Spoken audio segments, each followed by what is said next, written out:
welcome to the deep dive. Yeah.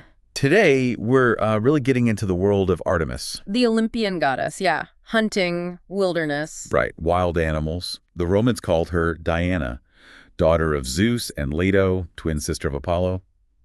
You probably know the basics. Most people picture her as, the huntress, maybe the moon goddess. Exactly. But trust me, there's so much more going on there. Definitely. So our mission today in this deep dive is to explore all those facets of Artemis. We're pulling from places like the Theoi Project, World History Encyclopedia, and this interesting Vietnamese source, The Hidden Powers of Artemis.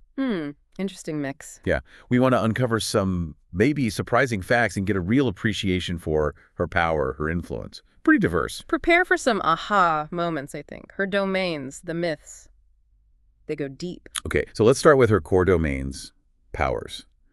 The master huntress idea, where do we go from there? Well, yeah, everyone knows the bow and arrows, the huntress striding through the woods. That's central. But it's important to grasp she's more than just like a good shot. She is the wilderness, untamed. She's the keeper of nature's balance, the spirit of the wild itself. Okay, the embodiment of it. I like that. And tied into that sort of primal aspect is her role as goddess of the moon. Right, Apollo gets the sun, she gets the moon. Exactly. And the moon, think about what it represents. Cycles, right? Tides, women's cycles. Also, mystery, intuition, the unseen. Her lunar power isn't just shedding light. It's about illuminating secrets, the hidden stuff. Later on, the Greeks actually identified her directly with Selene, the moon's personification. So it wasn't just a naming thing. She was the moon in a way. She embodied its principles, yeah. Change, renewal, those hidden rhythms. Okay, now this next bit, this always kind of made me pause. Protector of virgins, fine. But also women in childbirth. A virgin goddess protecting childbirth. Feels like a contradiction, doesn't it? It does on the surface, yeah. People often get stuck there. If her virginity is about being independent, free from male influence, how does she fit into childbirth? Is it about controlling the process itself? That's a really good way to think about it. Her virginity is key. It's her autonomy. Protecting virgins fits that, safeguarding that state. Okay. And childbirth. Well, it highlights her power over life, starting, think less romance, more fundamental authority over the life cycle. Oh, okay. The Greeks even had specific names for her for this epithets like Paidotrophos, Keratrophos, Philomerax, basically protectress of the young. Paidotrophos. Child rearer. Like a nurse. Kind of, yeah. It emphasizes nurturing, not just protecting babies, but, kids growing up. So it's less biology, more about her wielding this fundamental power over life's beginnings, separate from marriage norms. So her virginity is more about self-contained power. Exactly, not a lack of connection to life. Okay, that makes more sense. But then it gets even darker, apparently. Bringer of plague, sudden death. Oh, yes. Her arrows weren't always gentle. They could bring sudden death, especially, it seems, to women and children. She was sometimes called Thea Apollousa. That links her to the destructive side, like Apollo sometimes had. Apasa. Destruction. Plague. So like brother, like sister in that regard. Possibly. A shared primal power, maybe. Authority over creation and destruction.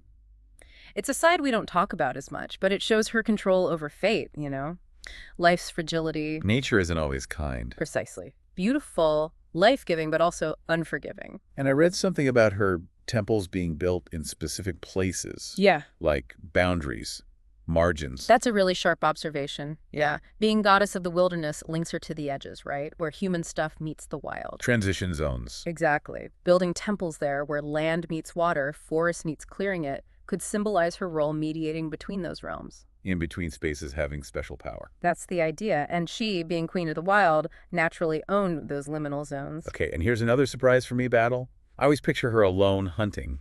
But the Trojan War. Siding with the Trojans. Yes. Another layer. She wasn't a primary war god like Athena or Ares, obviously. Right. But she had those connections. In Sparta, Athens, they worshipped her as Artemis Agraterra, a battle goddess. Really? Spartans worshipped her for battle. They'd sacrifice a goat to her before fighting. But it's worth noting she didn't always win. Hera beat her in a clash during the Trojan War, apparently. The Olympian pecking order. You got it. So yeah, huntress, protector, moon goddess, childbirth protector, plague bringer, boundary guardian, even a bit of a battle goddess. It's quite a resume. It really is. Okay, so we've got a handle on her powers, her different roles. Now let's get into the stories, the myths. That's where it gets juicy, right? Absolutely. The myths really bring these aspects to life, often dramatically. Starting with her birth. Born on like a floating island because Hera was mad at Zeus again? Pretty much. Leto hiding out on Delos, or maybe Ortygia giving birth to Artemis first, who then immediately helps deliver Apollo. Wow. Talk about hitting the ground running. Right, it shows her strength from the get-go. And yeah, Hera's jealousy is the backdrop for a lot of these stories. Okay, then the punishments? Man. Actaeon sees her bathing. Boom, he's a stag, torn apart by his own dogs. Brutal. Niobe boasts her kids are better than Leto's. Yeah. All dead. Callisto gets seduced by Zeus, turned into a bear. Yep, even if it wasn't entirely Callisto's fault. Gryan? Depends on the story, but he usually ends up dead too. Attempted rape in some versions. That's a common one. And Agamemnon stopping the whole Greek fleet, demanding his daughter Iphigenia as a sacrifice. These aren't small reactions, they're extreme. Right. What's the common thread? Is it always about violating her space or her status? It often boils down to that, yeah. Transgressing boundaries, disrespecting her or her mother or the natural order she represents, Actaeon's voyeurism invading her privacy, Right. Niobe's pride, her hubris, Callisto. Well, that's complex, but it broke the rules of her maiden followers. Orion's aggression. So they're cautionary tales. Respect the gods, respect nature's rules. I think that's a big part of it. Don't mess with the divine. Don't get arrogant. The consequences are severe. It really highlights those contradictions again, though. The virgin protecting childbirth. Yeah. It's like her power over life just works differently. Exactly. It transcends human norms about marriage, motherhood. It's a different kind of female power. Independent, self-sufficient, tied to nature's raw forces. So the childbirth thing might just be part of her general protection of the young, the vulnerable. That's a very plausible way to see it. Safeguarding new life as it enters the world, regardless of her own status. And she gets linked with other goddesses, too. Hecate, Britomartis, maybe just Poin. And foreign ones like Isis or Cybele. What's that about? Just cultures mixing things up? Pretty common, actually. Syncretism. Artemis and Hecate share night-moon magic, those liminal vibes. Britomartis was Cretan, very similar hunting nature. Linking her to the mistress of animals at Ephesus, or Isis in Egypt, shows how different cultures saw similar divine energies. They'd map their understanding onto powerful female figures they recognized. So Artemis sort of absorbed or reflected these other powerful female archetypes. You could say that. It shows how widespread those core ideas, nature, protection, feminine power really were. Even in that Agamemnon story, saving Iphigenia at the last second, she demands the sacrifice, but then swaps her for a deer. There's pity there too, right? Exactly. It's not simple vengeance. There's complexity. Yeah. Is it mercy? Is it just showing she has the ultimate power to change fate? Maybe both. Definitely not one-dimensional. Okay, let's shift to visuals. Symbols, attributes, art. We know the bow, arrows, quiver. What else? Besides the bow, hunting spears, definitely. A torch sometimes, linking back to the moon and light and darkness. Occasionally a lyre. Even a water jug. And how she looked. Sometimes the short tunic for hunting, right? Yeah, practical. But other times, especially as moon goddess, as a long robe, often a cloak, maybe some kind of headgear, even animal skins sometimes. And the animals. So important for her. Deer, obviously. Oh yeah, deer are number one. She supposedly drove a chariot pulled by deer. Get out. Seriously. That's the story. And the Cernician hind, the golden horned deer Hercules had to catch. Sacred to her. Right, I remember that. What else? Bears, boars. Bears, boars, hunting dogs are common. Various birds too, partridges, quails, guinea fowl. Reinforces that mistress of the animals role. Guardian of the wild plants. Cypress tree, palm tree, those are her sacred ones. And she wasn't always alone, right? She had nymphs with her. Yep, her retinue. Yeah. Ocean nymphs, river nymphs mostly. Companions, attendants. Emphasizes her connection to nature, especially water. They'd hunt with her. So in art, we see her change a bit. Young huntress first. Mostly, yeah. Then later the moon goddess, look, long robe, crescent moon symbol. And then there's that wild one from Ephesus, the Yeah. statue with all the, well, breasts, polymastos. Ah, yes. The Ephesian Artemis. It's striking, often interpreted as fertility, yes, but maybe more broadly, abundance, nourishment. Like an earth mother figure. Connecting her to older goddesses. Exactly. Shows that blend with Anatolian traditions. And we have famous statues like the Diane de Versailles, her and the stag, very powerful. And even early winged versions called Queen of Beasts. Winged Artemis. Wow. Shows that ancient connection to the animal world.